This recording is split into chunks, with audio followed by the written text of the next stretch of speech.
स्वागत है आपका कैरियर प्लस कोचिंग के ऑनलाइन प्लेटफॉर्म पे। आज हम लोग मैथ का प्रैक्टिस सेट 12 देखेंगे। तो चलिए शुरुआत करते हैं, बढ़ते हैं आज के क्वेश्चन की तरफ। इससे पहले आप लोग चैनल को सब्सक्राइब और वीडियो को लाइक अवश्य कर दिया करें, जिससे ज़्यादा से ज़्यादा लोगों तक यह कंटेंट पहुँच सके। तो चलिए बढ़ते हैं आज के क्वेश्चन की तरफ। आज का पहला क्वेश्चन कह रहा है किसी गाँव में कुल 2350 लोग रहते हैं, जिनमें से 625 महिलाएं तथा 475 बच्चे हैं। शेष पुरुषों में 215 पुरुष साक्षर हैं। तो उस गांव में निरक्षर पुरुषों की संख्या क्या होगी? आपसे पुरुषों की संख्या के बारे में पूछ रहा है, निरक्षर पुरुषों को पूछ रहा है। तो हम लोग करेंगे क्या, पहले कुल पुरुष की संख्या निकाल लेंगे। कुल पुरुष की संख्या निकालने के लिए गांव की कुल जनसंख्या माइनस महिलाएं तथा बच्चे। तो कुल जनसंख्या कितनी है? 2350 माइनस महिलाएं कितनी है? 625। 625 प्लस 475 उस गांव में बच्चे हैं। इन दोनों को जोड़ लीजिए। 5 5 10 हासिल 1, 7 2 9 1 10 हासिल 1, 6 4 10 1 11, यानी 1100 उस गांव में टोटल कितने हैं? महिला और बच्चे हैं। और कुल जनसंख्या कितनी है? 2350।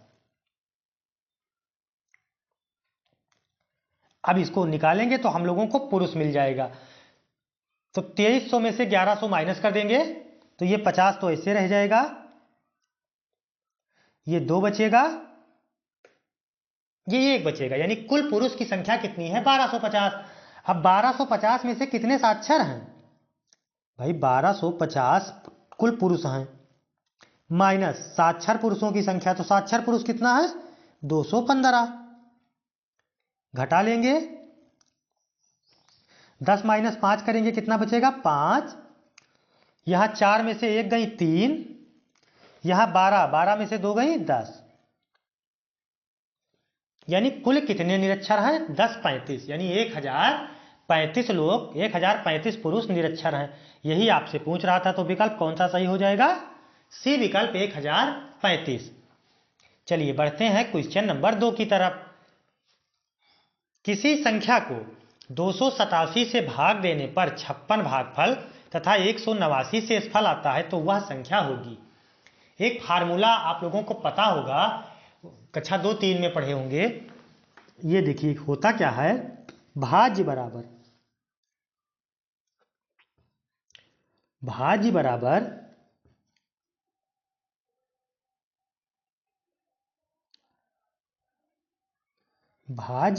भाजक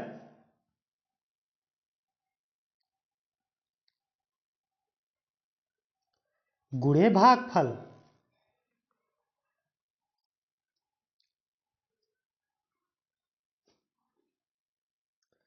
प्लस शेष। यही फार्मूला होता है। अब आपको भाज्य निकालना है। भाजक आपको कितना दिया है? 287। 287 से आप भाग दे रहे हैं। भागफल कितना आ रहा है? 56 गुणे 56 हो जाएगा, प्लस शेषफल कितना आ रहा है? 189। इसको 56 से गुणा करा देंगे, ठीक है। तो 287 को 56 से गुणा कराएंगे तो कितना आएगा?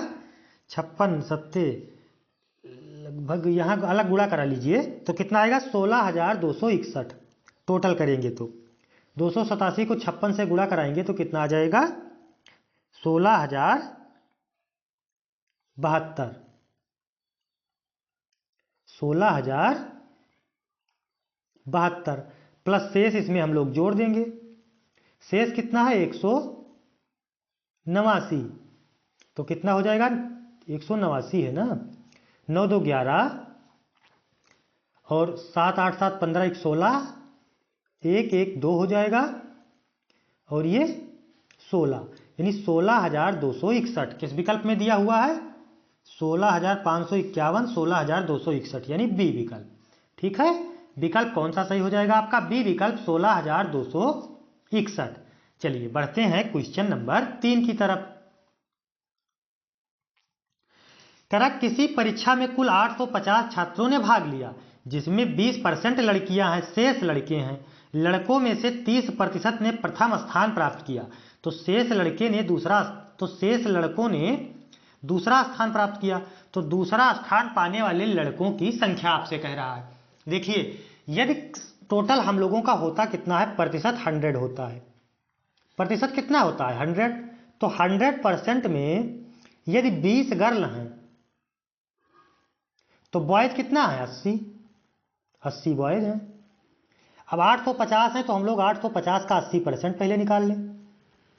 850 गुणे 80/100।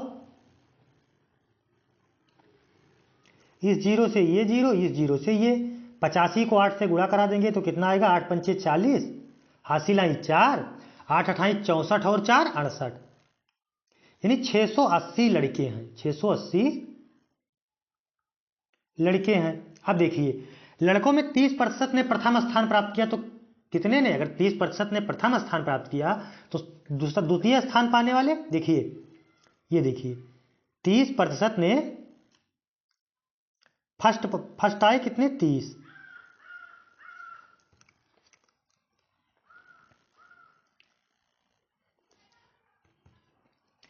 अगर फर्स्ट आए तो सेकंड कितने आए, 70। भाई सेकंड कितना आएगा, 70। टोटल 100 ही होता है प्रतिशत में। अब 680 का हम लोग 70% निकाल लें, जो आ जाए वही आपका आंसर हो जाएगा। 680 गुणे 70/100।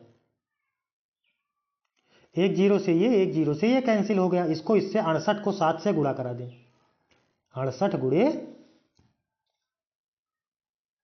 7 कराए, 8 सत्ते 56 के 6, हासिल आई 5, और 7 छक 42 और 5 47, यानी टोटल कितने लड़के सेकंड आए, 476 बच्चे। विकल्प आपका कौन सा सही हो जाएगा, डी विकल्प 476। चलिए बढ़ते हैं क्वेश्चन नंबर 4 की तरफ। कह रहा अभाज्य संख्याओं के संबंध में कौन सा कथन सत्य है। सभी अभाज्य संख्याएं 2 से विभाजित होती हैं, गलत बात है। सभी सम संख्याएं 2 से विभाजित होती हैं। सभी अभाज्य संख्याओं में इकाई के स्थान पर सदैव शून्य आता है, नहीं। 3 भी अभाज्य है, कहां शून्य है, तो ये भी गलत है। सभी अभाज्य संख्याओं के गुणनखंड 1 तथा वह संख्या स्वयं होती है, यही सही है। इसे अभाज्य संख्या 2 है, 1 से कट रही है, 2 से कट रही है। 3 अभाज्य है, 1 से कट रहा है, 3 से कट रहा है। 5 अभाज्य है, 1 से कट रहा है, 5 से कट रहा है। तो यही विकल्प आपका सही हो जाएगा। चलिए बढ़ते हैं क्वेश्चन नंबर 5 की तरफ। स्कूल में खेल दिखाने के लिए एक मदारी आया। उस मदारी के पास उतने ही बंदर थे, ठीक, जितने उस स्कूल में छात्र थे। यदि प्रत्येक छात्र ने बंदरों की संख्या के बराबर पैसे दिए तो उस मदारी को कुल कितना धन मिलेगा। तो देखिए, मदारी के पास उतने ही बंदर हैं, तो मान लीजिए बंदरों की संख्या यक्स, और जितने बंदर हैं उतने स्कूल में छात्र हैं, तो छात्र गुणे यक्स से कर देंगे तो छात्र हो जाएगा। और छात्रों ने उतने ही पैसे दिए जितने की मदारी के पास बंदर थे, तो टोटल कितनी बार यक्स का गुणा हुआ, 3 बार, यानी यक्स क्यूब। ठीक, तो मदारी को कुल कितने पैसे मिले, यक्स क्यूब। यानी विकल्प आपका कौन सही हो जाएगा, डी, यक्स गुणे यक्स बराबर यक्स क्यूब। चलिए बढ़ते हैं क्वेश्चन नंबर 6 की तरफ। एक स्कूल के कैंटीन में प्रतिदिन 3 किलोग्राम चावल, 2 किलोग्राम 500 ग्राम आटा, यानी 2 केजी 2.5 किलो आटा, तथा 4 केजी 350 ग्राम सब्जी की खपत होती है। तो उस कैंटीन में प्रतिदिन कितने की भोजन खपत होता है। तो कुछ नहीं करना है, इसको जोड़ लेना है। ठीक है, 4 3 7 2 9, 9 तो ऐसे हो जाएगा, यानी यही 2 विकल्प सही होगा। चलिए लिख के जोड़ लेते हैं। सबसे पहले हम लोग लिखेंगे चावल। चावल कितना खपत हो रहा है, चावल को हम लोग राइस आर से लिख दे रहा हूं। राइस कितना खपत हो रहा है, ये केजी है, 3 केजी, और दशमलव लगा दें 500, केवल 3 केजी हो रहा है। और गेहूं कितना हो रहा है, आटा, गेहूं को हम लोग डब्ल्यू यानी वीट से लिख देंगे। गेहूं कितना हो रहा है, 2 किलो 500 ग्राम।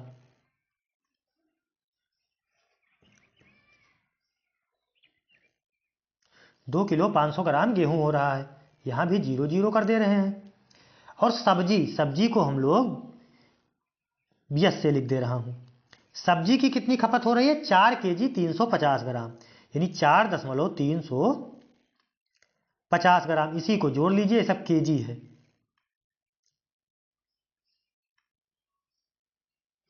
ये भी केजी है। तीनों को आपस में ऐड कर लेंगे तो ये 0, 5 और 5 3 8, यानी 850 ग्राम तो ये हो गया। और 3 2 5 4 9, यानी 9 केजी 850 ग्राम, या 9.850 केजी। कहाँ दिया है? विकल्प बी में दिया है। तो आपका कौन सा विकल्प सही हो जाएगा? बी विकल्प। ठीक है, चलिए बढ़ते हैं क्वेश्चन नंबर 7 की तरफ। कह रहा गुणन की क्रिया के संबंध में कौन सा कथन सत्य है?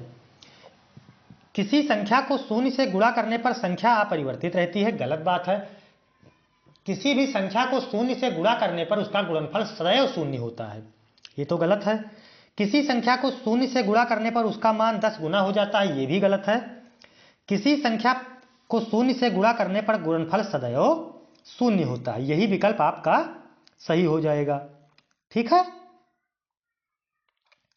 किसी संख्या को शून्य से गुणा करने पर उसका गुणनफल सदैव शून्य होता है।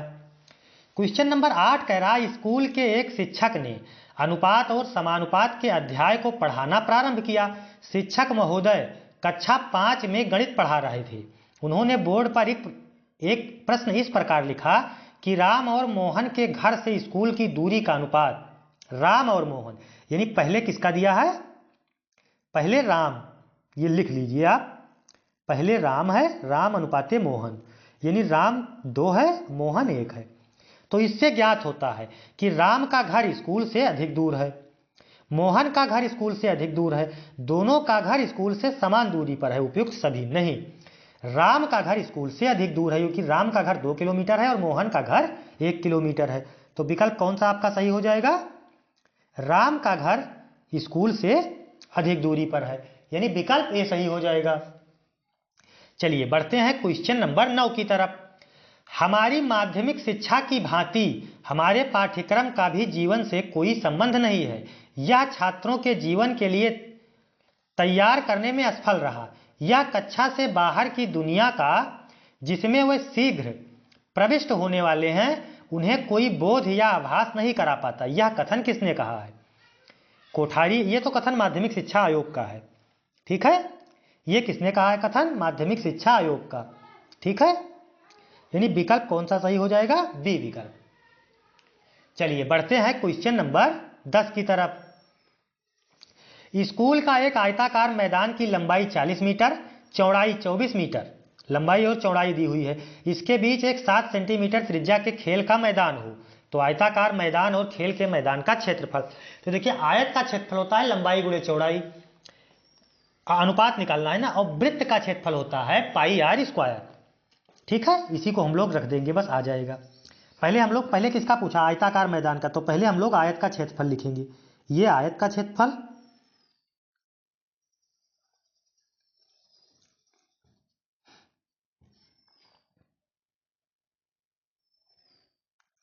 ये आयत का हो गया क्षेत्रफल,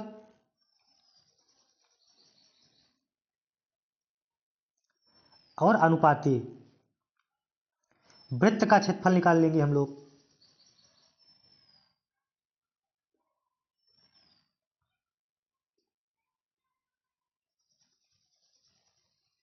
अब आयत का क्षेत्रफल होता है लंबाई गुणे चौड़ाई, या एल इंटू बी लिख दे रहा हूं, और वृत्त का क्षेत्रफल होता है पाई आर स्क्वायर। एल कितना दिया है? 40 गुणे ये कितना दिया है? 24, अनुपाते पाई यानी 22/7, पाई का मान 22/7। आर कितना दिया है? 7 गुणे 7। इसको काट दीजिए, 7 से 7 कट जाएगा। चाहिए तो इसको भी काट दीजिए या मत काटिए, इसको काट देंगे 12 से, तो 12 दूना नहीं 11 से काट, हाँ 2 से काट देंगे 12 आ जाएगा, या 4 से काटिए सीधा। चलिए 2 से काट दीजिए, 12 दूना 24 और इसको काट देंगे 11। तो ये कितना आ गया, 12 चौके 48 यानी 480 अनुपाते 11 सते 77। तो विकल्प आपका कौन सा सही हो जाएगा, 480 अनुपाते 77। यानी आयत का क्षेत्रफल अनुपाते वृत्त का क्षेत्रफल कितना आएगा, 480 अनुपाते 77।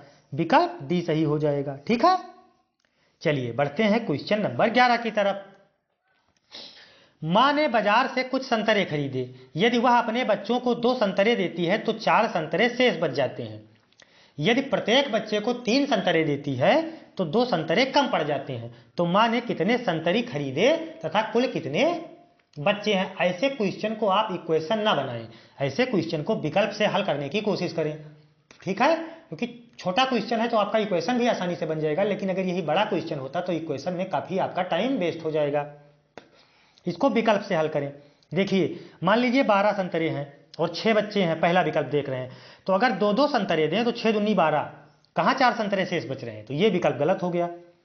16 संतरे और 6 बच्चे ले, अगर 6 बच्चों को 2-2 संतरे दें तो 6 दूनी 12 और 4 संतरे शेष बच गए, 4 ही बचना है। फिर कह रहा है यदि 3-3 संतरे दें, 6 तिरिक 18 यानी 3-3 संतरे हम देंगे तो क्या कह रहा है, 2 संतरे कम पड़ जाए, तो 6 तिरिक 18 यानी 2 संतरे कम पड़ रहे हैं। तो यही विकल्प आपका सही हो जाएगा। 16 संतरे हैं और 6 बच्चे हैं। ठीक है, चलिए क्वेश्चन नंबर 12 की तरफ। कह रहा 4 मीटर 25 सेंटीमीटर तथा 6 मीटर 44 सेंटीमीटर के योग से 7 मीटर 40 सेंटीमीटर घटाया जाए तो शेष कितना बचेगा। तो पहले इन दोनों का योग निकाल लें, यानी 4.25 मीटर हो गया ये, प्लस 6.44 मीटर, इसको जोड़ लीजिए, 5 4 9, 4 2 6, 10 10 यानी 10.69 मीटर इन दोनों का योग आया। अब इसमें से आपको माइनस कितना करता है, 7 मीटर 40 सेंटीमीटर, इसको माइनस कर दीजिए। 9, 6 में से 4 गई 2, 10 में से 7 गई 3, यानी 3 मीटर 29 सेंटीमीटर।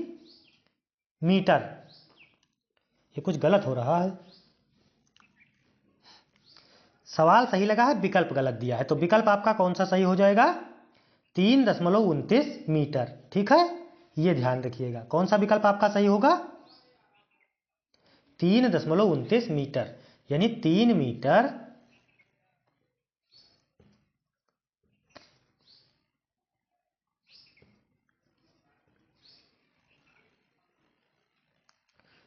Metre 29 centimetre. विकल्प गलत दिया हुआ है। ठीक है, चलिए बढ़ते हैं क्वेश्चन नंबर 13 की तरफ। कह रहा 0.0034 प्लस 0.0002 प्लस 1.503 माइनस 0.3451 का मान होगा। तो हम लोग पहले पॉजिटिव वाले को ऐड कर लेंगे, फिर निगेटिव वाला उसमें से घटा देंगे, तो हम लोगों का आंसर आ जाएगा। चलिए बढ़ते हैं हम लोग इसको हल करने की तरफ। देखिए क्या दिया हुआ है, 0 पहले अलग अलग, देखिए जिसको मैथ आती है उसके लिए तो बहुत आसान है, ऐसे जोड़ लेगा 3 2 5 4 9, लेकिन जिसको नहीं आती है उसको दिक्कत है, क्योंकि बीटीसी या डीएलएड एक ऐसा है कि इसमें art side, science side, commerce सभी क्षेत्र के बच्चे मिलते हैं और सबको ये पेपर देना होता है। तो इसीलिए बेसिक तरीका आप लोगों को बताया जाता है। बाकी मैथ इतनी इजी कहीं कंपटीशन में आपको नहीं मिलेगी, लेकिन यहाँ आपको मिलेगी। ऐसे ही क्वेश्चन आपको देखने को मिलेंगे, इनको हम लोग ऐसे लिख लेके जोड़ लेंगे। फिर कह रहा 1.503, इसको ऐड कर लीजिए,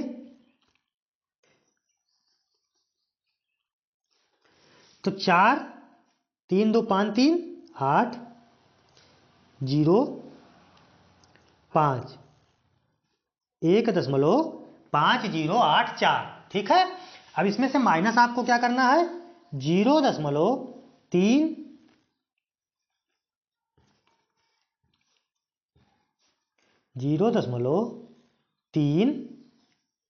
4 5 और 1, इसको माइनस कर दीजिए। 4 में से 1 गई 3, 8 में से 5 गई 3, ये 10 बचा, 10 में से 4 गई 6, 4 में से 3 गई 1, 1.16, 1.163, यानी विकल्प ए सही हो जाएगा। ठीक है, टाइम लग जाए, लेकिन ऐसे क्वेश्चन ये आपके एग्जाम के की पॉइंट हैं। अगर ये गलत कर दिए तो फिर आपका एग्जाम भी लटक सकता है, इसलिए टाइम लग जाए थोड़ा, लेकिन जिसको मैथ नहीं आती उसके लिए बता रहे हैं, ऐसे क्वेश्चनों को गलत आपको नहीं करना है। ठीक है, चलिए बढ़ते हैं क्वेश्चन नंबर 14 की तरफ। अबेकस का प्रयोग छोटी कक्षाओं में किस शिक्षण में प्रभावी होता है? गिनती सीखने में, बोलना सीखने में, लिखना सीखने में, हस्तलेखन सीखने में। तो अबेकस का प्रयोग गिनती सीखने में किया जाता है, यानी विकल्प ए सही हो जाएगा। ठीक है, चलिए बढ़ते हैं क्वेश्चन नंबर 15 की तरफ। पाई के संबंध में कौन सा कथन सत्य है? पाई एक परिमेय संख्या है? नहीं, पाई एक अपरिमेय संख्या है। पाई एक पूर्णांक संख्या है? ये भी गलत है, पाई एक अपरिमेय संख्या है। पाई एक अपरिमेय संख्या है, दिया है विकल्प में, यही विकल्प आपका सही हो जाएगा, यानी विकल्प सी सही हो जाएगा। चलिए बढ़ते हैं क्वेश्चन नंबर 16 की तरफ। कह रहा एक बच्चा किसी कार्य का 3/4 भाग 9 दिन में करता है। अच्छा, 3/4 का मतलब क्या हुआ ये समझ लीजिए, परसेंटेज में भी आपको इसकी जरूरत पड़ सकती है। 3/4 मतलब टोटल 4 है, उसमें से 3 काम उसने किया। 3/4 का मतलब क्या हो, कुल 4 है, 4 में 3 किया, तो 3 करने में उसको कितना टाइम लग रहा है भाई? 3 करने में उसको कितना टाइम लग रहा है? यदि 3 काम, देखिए यदि वह 3 कितने दिन में कर रहा है? 9 दिन में कर रहा है। 3 वह 9 दिन में कर रहा है, तो 1 कितने दिन में करेगा? 3 दिन में। और 4 आपसे कुल पूछ रहा है, तो कुल करने के लिए 4 गुणे 3 कर देंगे, बराबर 12 दिन। ठीक है, विकल्प आपका कौन सा सही हो जाएगा? ए विकल्प 12 दिन। समझ में आया भाई? 3 वो 9 दिन में कर रहा है, तो 4 कितना दिन में करेगा? 12 दिन में। चलिए बढ़ते हैं क्वेश्चन नंबर 17 की तरफ। आप किसी प्राथमिक स्कूल में एक अध्यापक हैं तथा आप बच्चों को गणित पढ़ाते हैं। आपने पहले दिन कक्षा में जाकर देखा कि गणित के प्रति बच्चों की रुचि कम है। उन्हें गणित विषय के प्रति प्रेरित करने के लिए आपको किस बात का ध्यान रखना चाहिए? छात्रों को गणित के प्रश्नों का कठिन अभ्यास कराएंगे, सभी छात्रों को घर पर गणित के प्रश्न हल करने के लिए देंगे, छात्रों को गणित की उपयोगिता के बारे में बताकर आत्मविश्वास की भावना का विकास करेंगे, पूरे समय स्कूल में गणित विषय ही पढ़ाते रहेंगे। तो ये तो नहीं होगा कि पूरे समय आप स्कूल में गणित ही पढ़ाते रहेंगे, लेकिन छात्रों को गणित की उपयोगिता के बारे में बताएंगे, जो जिससे वो अंदर से अब प्रेरित होंगे, उनके अंदर रुचि और आत्मविश्वास की भावना पैदा करेंगे, यानी विकल्प सी सबसे अच्छा विकल्प कौन सा लग रहा है? सी विकल्प। ठीक है, जब वे स्वयं प्रेरित होंगे गणित सीखने के लिए, तब उन्हें आसानी से गणित समझ में आएगी। बढ़ते हैं क्वेश्चन नंबर 18 की तरफ। करा किसके अनुसार गणित एक ऐसी अमूर्त व्यवस्था का अध्ययन है जो कि अमूर्त तत्वों से मिलकर बनी है तथा इन तत्वों को मूर्त रूप से परिभाषित किया गया है? यह कथन किसका है? Gauss, Locke, Barthelot, Marshall H Stone. तो यह कथन मार्शल एच स्टोन जी का है, यानी विकल्प ए सही हो जाएगा। बढ़ते हैं क्वेश्चन नंबर 19 की तरफ। यम मतलब 2 बॉक्स बना है यन, इसका अर्थ है यम गुणे यन प्लस यम स्क्वायर यन स्क्वायर, यानी पहले का अर्थ यम गुणे यन, दूसरे का अर्थ यम स्क्वायर यन स्क्वायर। तो आपसे कह रहा है 3 2 बॉक्स 4 का मान आपसे पूछ रहा है, तो लगाते हैं 3 गुणे यन की जगह पे 4 लिखा है, हो जाएगा, प्लस 3 का स्क्वायर कर देंगे और 4 का स्क्वायर कर देंगे, तो ये 3 चौके 12 प्लस 3 त्रिका 9 और 4 चौक 16, 16 नवैया, इसको गुणा करा लेंगे, यानी 16 नवैया 144। ठीक है, अब इसी को जोड़ दीजिए, तो 4 2 6 और 4 1 5 और 1 के 1, यानी 156। विकल्प कौन सा आपका सही हो जाएगा? बी विकल्प 156। चलिए बढ़ते हैं आखिरी क्वेश्चन नंबर 20 की तरफ। कह रहा मोनिका ने एक कागज का टुकड़ा लिया है जो पूरे कागज का 1/3 भाग है, यानी 3 में 1 भाग उसने लिया है। यदि इस प्रकार 36 टुकड़े लिए हों तो उन्हें जोड़ दिया जाए तो कुल कितने कागज होंगे। तो 36 का 1/3 यानी 36 गुणे 1/3 कर देंगे भाई। 36 गुणे 1 कुल 36 टुकड़े हैं। कुल कितने टुकड़े हैं? 36। और टुकड़ों का साइज क्या है? 3 में 1 यानी 1/3। इस 3 से इसको डिवाइड कर देंगे, कितना आ जाएगा? 12। तो कुल कितने कागज के पूरे टुकड़े हो जाएंगे? 12। यानी विकल्प आपका कौन सा सही हो जाएगा? सी विकल्प 12। ठीक है, 20 क्वेश्चन थे। कमेंट में आप लोग जरूर बताएंगे आपके कितने सही हुए। और एक चीज आप लोग ध्यान रखिए, चैनल को सब्सक्राइब और वीडियो को लाइक अवश्य कर दिया करें, जिससे ज्यादा से ज्यादा लोगों तक यह कंटेंट पहुंच सके। धन्यवाद, मिलते हैं नेक्स्ट सेशन में।